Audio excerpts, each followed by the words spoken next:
नमस्कार, नेपाली ट्युटोरियल जोनमा तपाईलाई स्वागत छ। कहिलेकाहीँ भिरे खोल्दाखेरि भिरे चाहिँ चल्छ तपाईको, तर यो कस्मोस ब्राउजर चाहिँ चल्दैन। अब यो कस्मोस ब्राउजर चलेन भने त 3D एसेटहरु भयो, मटेरियलहरु भयो, हैन? त्यो त हामीलाई काम गर्न गाह्रो हुन्छ। सो कहिलेकाहीँ यस्तो हुन्छ तपाईको यो चल्दैन। यसलाई कसरी चलाउने त्यो हामी आज सिक्न गइरहेका छौं। यस्तो तपाईको आउँछ भने, यस्तो समस्या आउँछ भने पहिला त स्केचअप बन्द गरिदिनुस्। ठीक छ? के चेन्ज चाहिँ मैले सेभ गरे।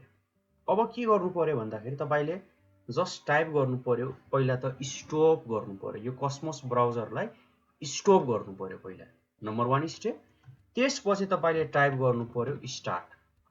सिम्पल। स्टप गर्दिने, स्टार्ट गर्दिने। अब हामी स्केचअप खोल्छौं र भने हाम्रो कस्मोस ब्राउजर चाहिँ चल्छ। र हेरौँ है त हाम्रो अब स्केचअप हामीले खोलेका छौं। अब अलिकति टाइम लाग्न सक्छ स्केचअप खोल्न।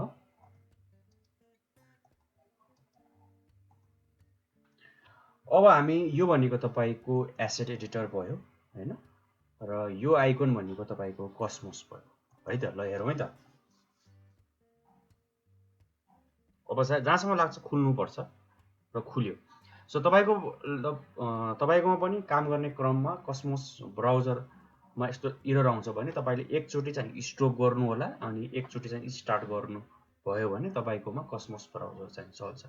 सो मलाई विश्वास छ यो ट्युटोरियल पछि तपाईलाई अब भोलिको दिनमा कुनै पनि प्रकारको यस्तो समस्या आउँछ भने यसले तपाईलाई सोलुसन दियो। र यहाँसम्म भिडियो ट्युटोरियल हेर्नुको लागि धेरै धेरै धन्यवाद।